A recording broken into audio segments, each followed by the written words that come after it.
pas tarder à y aller. La visite va bientôt être finie là.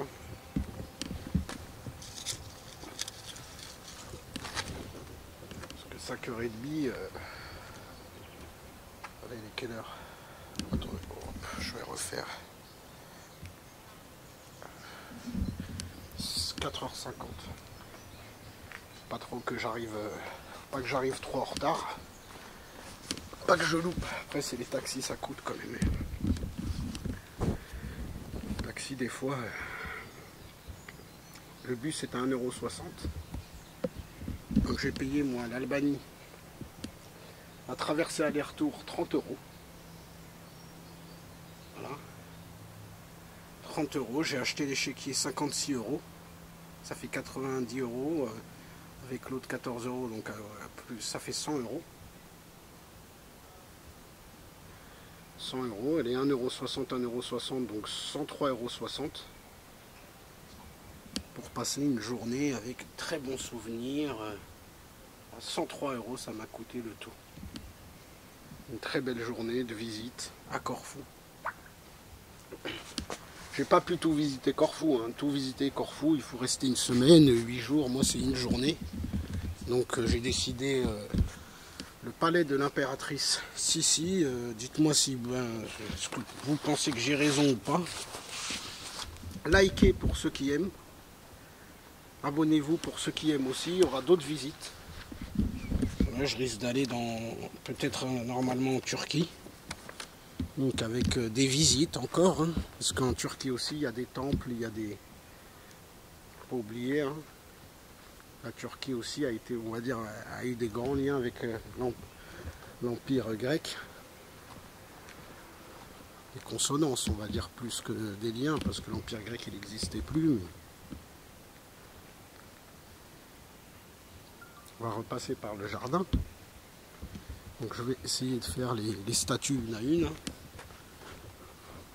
comme la dame a fait, pour vous montrer. Peut-être je vais m'arrêter, ça se trouve, parce que les billets sont moins chers en Roumanie. Donc il y aura aussi peut-être des sites à regarder. Parce que la Roumanie et Bucarest est à 600-700 km d'Istanbul. Donc ça pourrait me faire en même temps une petite balade.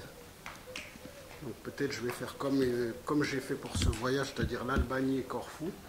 Et cette fois-ci, ça serait la Roumanie et la Turquie. Les portes d'époque. Oui. Portes d'époque. Ah, mais il y a quand même les noms. Hein. Polymnia. Je vais essayer de vous dire, moi qui ne connais pas trop les noms. Alors, Eurosine, celle-là. Eurosine de profil. La fameuse Eurosine, elle doit être célèbre. Thalia. Ici, c'est Thalia.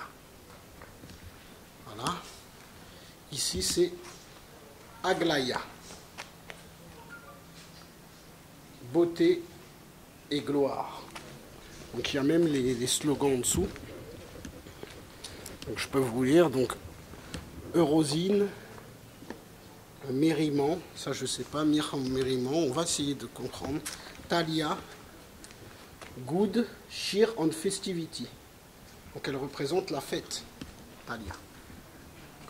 Voilà. Ils avaient des dieux pour toutes les choses. Celle-là, la beauté et la gloire.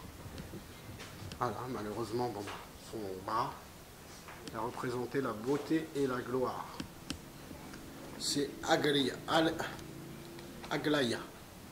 Des gens connus, hein. Là, donc là, peut-être une prêtresse ou quelque chose de l'époque, parce que les prêtresses de temple, il n'y a plus son effigie par contre en bas.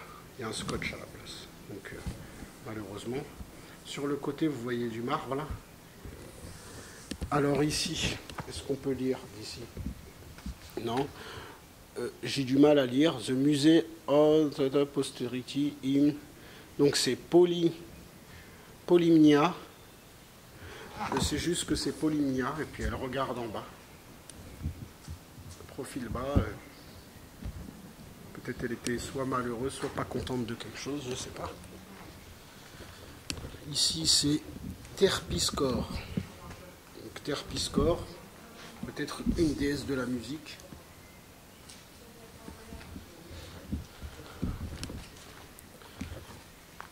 Euterpe. Euterpe, encore la musique, elle a une flûte. Ce qu'on peut voir, hein. Par exemple celle-là, vous voyez, elle a un livre là-bas, donc c'est la prêtresse, et celle-là, elle a un genre de glaive, un poignard. Donc je ne sais pas trop ce que ça veut dire.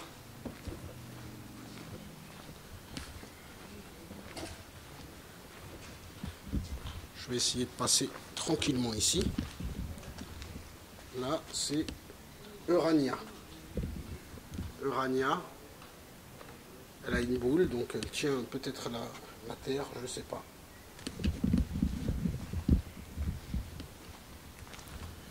Alors ici, elle a des parchemins, un seau de parchemin. C'est Thalia, encore. Ah non, Thalia, je ne sais pas si on l'a vu tout à l'heure, Thalia. Il faudra que je rembobine pour voir. Donc Thalia, l'impression encore Thalia, mais non, peut-être c'était pas le même nom. Et elle tient un parchemin à la main. Et elle a un seau de parchemin, donc peut-être elle a annoncé les nouvelles. Là c'est Eurato. Eurato, que des femmes, hein. Faut pas oublier que c'est Sissi l'impératrice. Elle aurait mis que des hommes, ça aurait été bizarre un peu. Clio, je ne savais pas, vous voyez. Je vais essayer de zoomer.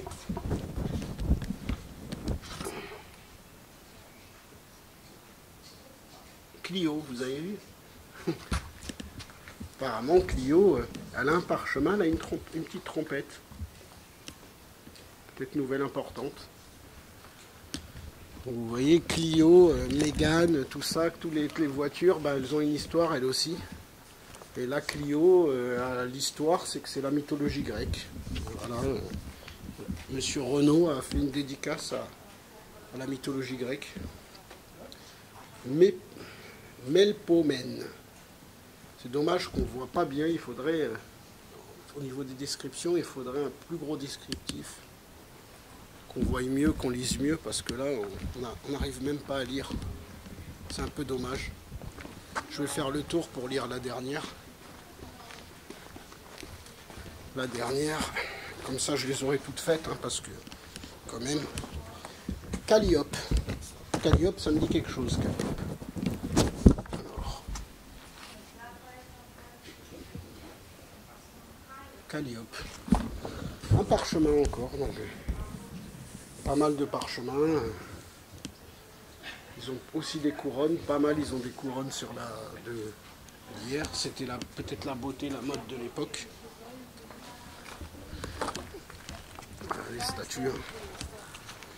Les statues, il y en a énormément. Hein. À l'époque, c'était ça. Hein. À l'époque, c'était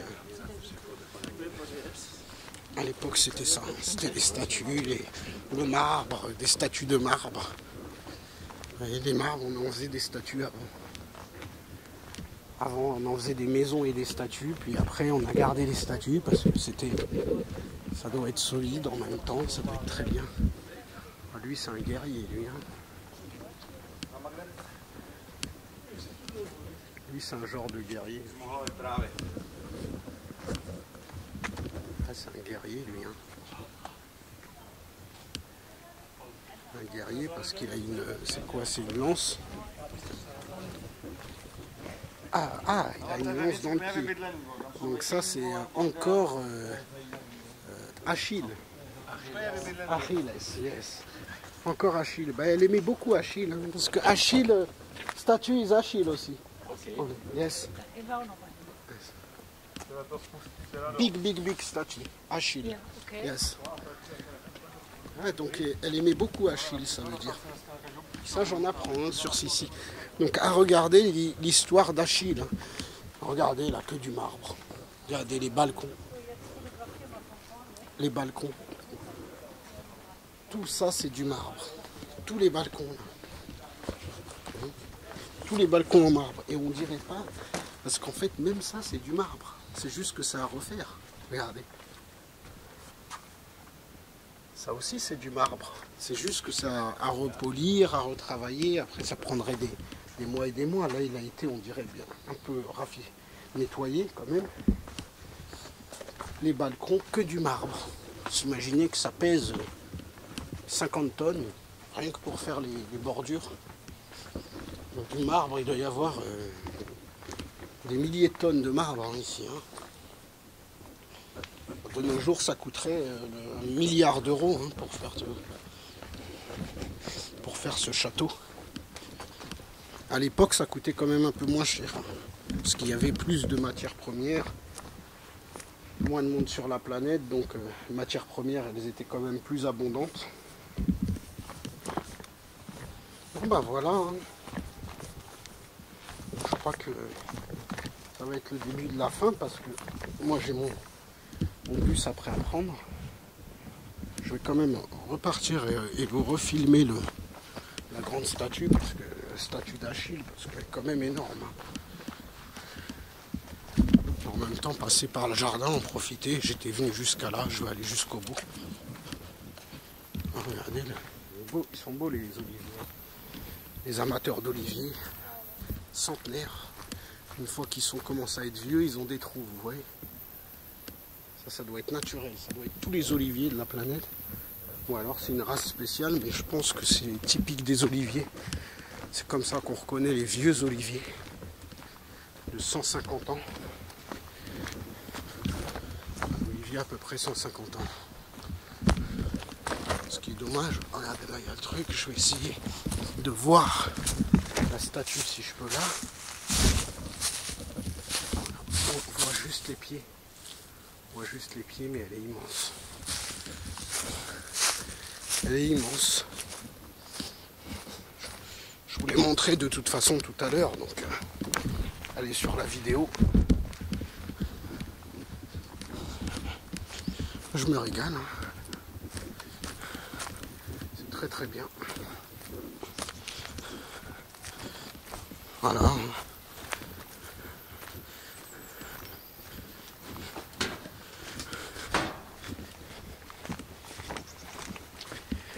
On va continuer.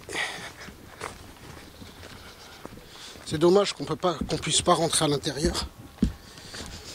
Peut-être dans quelques années, s'ils refont. Puis ça sera au compte-gouttes. Hein. Je pense pas qu'ils vont laisser rentrer 200 personnes à l'intérieur. Ça va être par petits groupes de 50. Quand le groupe a fini, l'autre groupe y rentre, surveillé. Pas qu'il y ait trop de dommages, on ne sait jamais. Il y a des fous qui sont capables d'être nerveux et se bagarrer à l'intérieur. Donc, je pense que les gens pourront rentrer dans le château à l'avenir, mais que ça sera assez contrôlé. Là encore une maison d'époque. Donc c'est pareil, ça devait être des. Ça c'est les gens qui gardent. Hein.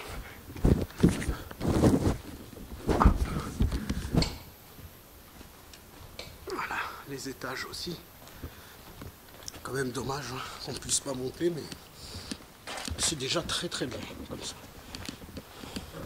D'époque. Ça aussi. Des pots comme ça. Montrer un pot de plus près. Des pots d'époque. Hein. Ah oui, hein, le fer existait déjà. Peut-être c'est du bronze, je sais pas. Du bronze repeint. Donc elle avait les collines aussi, une grande colline, je ne vous l'ai pas montré, mais une grande colline aussi à côté. Apparemment elle aimait bien cette colline. Jusqu'en haut, il y a une femme, vous voyez, qui prend une torche. Donc ça représente vraiment Sissi parce qu'il n'y a presque que des statues de femmes. Et puis les seules statues d'hommes, c'est Achille. Donc je pense qu'il avait des bons feelings aussi avec les femmes. Une grande histoire aussi.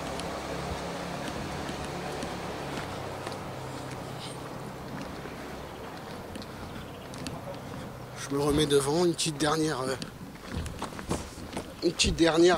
vidéo où je me montre aussi, où je vais montrer pour quand même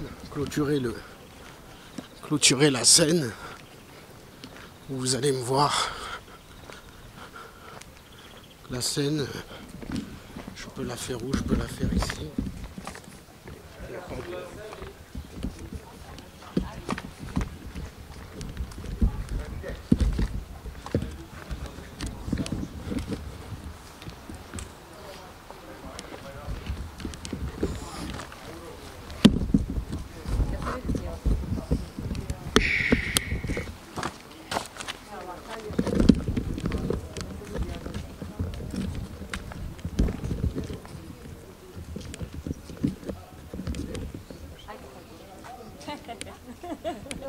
Voilà, donc je vais montrer. Voilà la fin. La vidéo finish. C'est fini. Voilà ce que je vous ai montré. Magnifique. Il y a le haut qui va être fait. Dans 5 ans, 10 ans, les gens vont rentrer à l'intérieur par petits groupes. Dans 5 ou 10 ans, vous pourrez visiter à l'intérieur. Pour l'instant, c'est que l'extérieur, mais c'est déjà magnifique. Je vous conseille de venir voir ce que Sissi était pour de vrai. Allez, salut, ciao.